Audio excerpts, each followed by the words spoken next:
औज़ुबिल्लाहि मिनश्शैतानिर्रजीम बिस्मिल्लाहिर्रहमानिर्रहीम अस्सलामु अलैकुम वरहमतुल्लाहि वबरकातुहू। मेरा नाम सलमान दुरानी है। मैंने 2010, 2011, 2012 में मुसलसल 3 साल मेहनत करके किताब लिखी थी। इसका नाम था नाक़ाबिल फ़रामोश। ये बड़ी थिक किताब थी और इसका एक चैप्टर मैंने दिया था ये हिंदू सियासत के चंद बुनियादी उसूल। और इस चैप्टर की वजह से बहुत सारे प्रॉब्लम मेरे लिए क्रिएट भी हुए थे। मैं उस वक्त पाकिस्तान में नहीं था, मैं पाकिस्तान से बाहर। 2015 में ये किताब पाकिस्तान के अंदर शाया हुई। हिंदू सियासत के ये चंद उसूल ऐसे हैं जो हिंदुस्तान की पार्लियामेंट में, चाहे वो कोई भी पार्टी हो, कोई भी पार्टी इक़्तिदार की मसनद पर बैठी हो, वो इन पॉलिसीज़ को नहीं इग्नोर कर सकती, क्योंकि हिंदुस्तान के आइन के अंदर इस शख्स की पॉलिसीज़ ने जिसने ये मुरतब की थी, हिंदुस्तान के आइन की जड़ों के अंदर बैठी हुई हैं। हिंदुओं की अगर पुरानी आप पीछे हिस्ट्री में काफ़ी डीप चले जाएं तो आप कहीं भी कोई नामी ग्रामी फ़िलासफ़र नहीं मिलेगा। सिर्फ इनका एक फ़िलासफ़र है जिसको चाणक्य कहा जाता है। उसका नाम चाणक्य था और वो ख़ुद को बड़ा फ़ख्रिया कोटलिया कहलाता था कि मुझे कोटलिया कहो, कोटलिया पुकारो। आप इनकी हिस्ट्री की किताब पढ़ेंगे ना तो वो आपको ये सारी चीज़ें नज़र आ जाएंगी जो मैं आपको बता रहा हूँ। इसी चाणक्य ने जो ख़ुद को फ़ख्र से कोटलिया कहलवाता था, इसने 2 किताबें तख्लीक़ की थी। इन दोनों किताबों में से पहली का नाम था चाणक्य नीतिशास्त्र और दूसरी किताब थी जो कि हिंदुओं की उसूल सियासत के ऊपर थी, अर्थशास्त्र। बड़ी मशहूर किताब है और ये किताब बहुत आसानी के साथ पूरी दुनिया में कहीं ना कहीं मिल जाती है। चाणक्य अपने आप को कोटलिया बड़े फ़ख्र से कहता था, यानी मकार और फरेबी। और इस किताब के अंदर भी दर्ज है जो पहली किताब मैंने आपको नाम दी है, चाणक्य नीतिशास्त्र। इसके ये मायने हैं। संस्कृत में लिखी गई ये किताब अर्थशास्त्र जो उसकी सेकंड बुक थी, इसका हिंदी और इंग्लिश में तर्जुमा तकरीबन 250 साल पहले हो चुका था। मगर हिंदुओं की उसूल सियासत पे लिखी गई ये किताब, इसके उसूल हिंदुस्तान की सियासत के अहम सुतून हैं। इनमें रद्दो बदल करना और इनसे छेड़छाड़ करना किसी भी सियासी पंडित के बस में ही नहीं है। मैं अर्थशास्त्र के कुछ उसूल बताऊंगा। मैं सबको तो कवर कर ही नहीं सकता इस वीडियो के अंदर, मगर चंद अहम उसूल जो कि इस वक्त हिंदुस्तान की सियासत के अंदर उसकी जड़ों में बैठे हुए हैं, जड़ों में बांध दिए गए हैं, मैं उनको डिस्कस करूंगा। और मैं अर्थशास्त्र के ये इंटरनेशनल एडिशन की किताब के पेज नंबर 221 से लेकर 223 के दरमियान में से निकाल रहा हूँ। जिसके पास अर्थशास्त्र मौजूद है वो खुद भी जाकर पढ़ सकता है। नंबर 1, उसूल इक़्तिदार और मुल्क गिरी की हवस कभी ठंडी नहीं पड़नी चाहिए। नंबर 2, हमसाया सल्तनतों के साथ वो सलूक रखना चाहिए जो दुश्मन सल्तनतों के साथ होता है। यही नहीं, उनके ऊपर कड़ी नज़र भी रखनी चाहिए।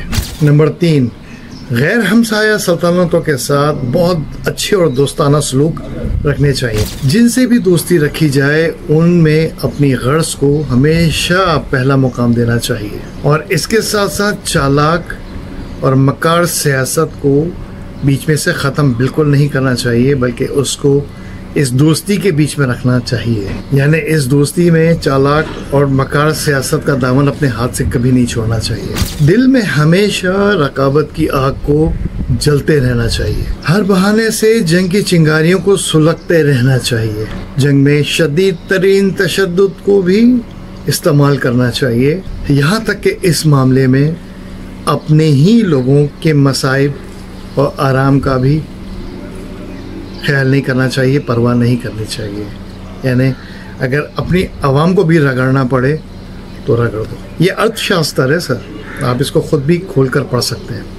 अगर मैं गलत कह रहा हूँ तो मुझे ज़रूर बताइएगा, मगर मैं जानता हूँ कि मैं बात गलत नहीं कर रहा। अर्थशास्त्र के अंदर ये मौजूद है लिखा हुआ। दूसरी सल्तनतों में मुखालिफाना प्रोपेगेंडा, तखरीबी कार्रवाइयाँ और जहनी इंतशार की मुहिम मुसलसल चलती रहनी चाहिए और इसे हर सूरत में जारी रखना चाहिए। वहाँ अपने आदमियों को बहुत खामोशी के साथ दाखिल करके अंदरूनी फूट का शिकार वहाँ के लोगों को करना चाहिए, और ये सब लगातार और मुसलसल खुफिया अंदाज में होता रहना चाहिए। ये थी छठी 6th। पड़ोसी सल्तनतों में और जो दोस्तों की दीगर सल्तनतें हैं उसके अंदर रिश्वत और इसी तरह दीगर जो भी ज़राए हैं उनका इस्तेमाल करके वहाँ के मुकामी लोगों को ख़रीदना चाहिए और उनको अपने मफाद के लिए इस्तेमाल करना चाहिए। और जो पड़ोसी हैं उनमें इन्हीं ज़राए और रिश्वत के ज़रिए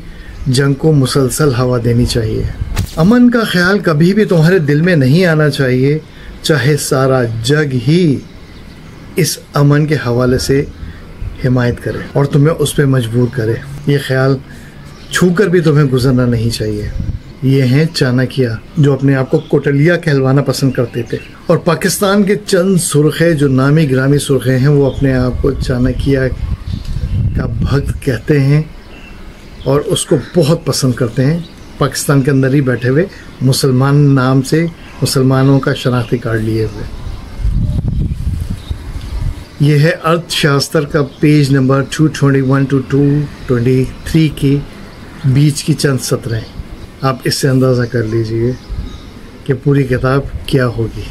हिंदुओं के अक़ीदे के मुताबिक ये कोटलिया एक महात्मा था और सत जग में पैदा हुआ था, और सत जग इनका वो दौर है जिसके अंदर इसी एंशंट इंडिया के अंदर सच्चाई का दौरा था, और इसी कोटलिया की तालीम से मौर्य सल्तनत का क़याम हुआ था। यानी उसकी बुनियाद पड़ी थी इसी एंशंट इंडिया में, कदीम भारत में। इस सतजग के बाद कलजग आया था, और इस कलजग में एक और महात्मा पैदा हुए थे और उनका नाम था करमचंद गांधी, महात्मा गांधी। मज़े की बात यह है कि नेहरू जैसा सेक्युलर बंदा भी इस चाणक्य का भगत था, और उसने जो अपनी किताबें लिखी हैं उसमें इसका फैन नेम चाणक्य ही था। तो आप उल्टे लटक जाएं, सीधे हो जाएं, दोस्ती की पींगे बढ़ा दें। ये जो ऊपर की एलीट क्लास है ना, जो इंडिया पे हुकूमत कर रही है, जिनका काम ही, जिनका टारगेट ही अखंड भारत है, चाहे वो मोदी सरकार हो या कांग्रेस की सरकार हो, और ये ऊपर की एलीट की बात कर रहा हूँ, आम लोगों की बात नहीं कर रहा। ये लोग चाणक्य के बड़े भक्तों में से हैं, और ये अपना टारगेट पूरा करके ही रहेंगे। आप कुछ भी कर लें, आप इनके साथ बिछ जाएं, आमों की पेटियां बेच दें, आप इनको साड़ियों के तोहफे बेच दें, कोई फ़ायदा नहीं है।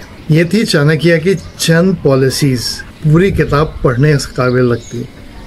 आप इसको पढ़ें और अंदाज़ा करें, और इंडिया की पॉलिटिक्स को आप समझ में आ जाएगी कि इंडिया की जड़ों में क्या बात बैठी हुई है। इनके पॉलिटिशियंस की बात कर रहा हूँ मैं, आम लोगों की बात, क्योंकि इनके आम लोग चाणक्य को एज आ महात्मा ज़रूर मानते हैं, उसको एक अच्छा फ़िलासफ़र समझते हैं, मगर अक्सरियत ने चाणक्य की पॉलिसीज़ को नहीं पढ़ा। और जो पढ़े लिखे तबके हैं, सुलझे हुए लोग हैं, वो चाणक्य को कतई नहीं पसंद करते, क्योंकि वो अपना शऊर रखते हैं। उनके माँ बाप ने अच्छी तरबियत की है, वो जानते हैं चाणक्य क्या चीज़ था और उसने किस तरह हिंदुस्तान की पॉलिटिक्स को बाद में डैमेज किया है।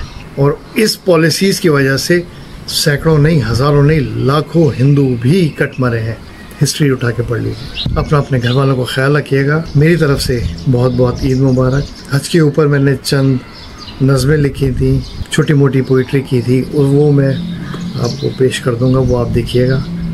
हज के मौके के हवाले से ख़ास तौर पे एक जो हज के दरमियान शहीद हो जाते हैं, और दूसरा आम लोगों के लिए जो कि आम मुसलमान जो कुर्बानी करते हैं और उसका एंजॉय करते हैं, उनके लिए ये दो पोइट्रीज़ मेरी अच्छी आपको लगेंगी इंशाल्लाह। अगर पसंद आए तो लाइक कीजिएगा और उसको आप आगे भी फॉरवर्ड कर सकते हैं। ख्याल रखिएगा। दोबारा ईद मुबारक। अस्सलाम वालेकुम व रहमतुल्लाहि व बरकातुहू।